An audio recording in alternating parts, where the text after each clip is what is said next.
রোহিঙ্গাদের টেকসই এবং মর্যাদাপূর্ণ প্রত্যাবাসনের বিকল্প নেই। একই সঙ্গে রোহিঙ্গাদের মানবিক সহায়তা অব্যাহত রাখতে হবে বলে জানিয়েছেন বক্তারা।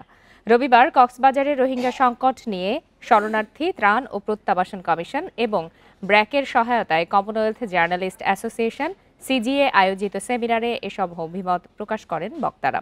এ সময় বক্তারা বলেন, রোহিঙ্গাদের অবশ্যই নিজ দেশে ফিরে যেতে হবে। বর্তমানে কক্সবাজারের উখিয়া টেকনাফের ৩৩টি ক্যাম্পে অবস্থান করছে ১২ লাখেরও বেশি Rohingya.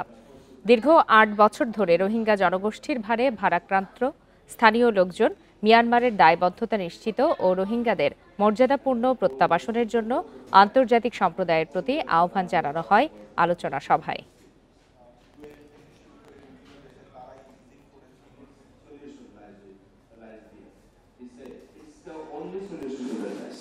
Which should not be held.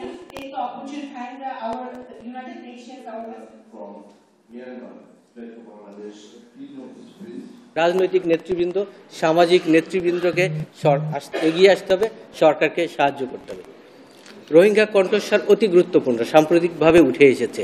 তাৎক্ষণিকভাবে যদি স্থানীয় জনসাধারণ যদি রিভোল্ট করতো না, আমরা তখন করবো না, সরকার নিতে পারতো না। তার মানে এটা মহানুভবতা দেখিয়েছে, মানবতা দেখিয়েছে সাধারণ জনগণ।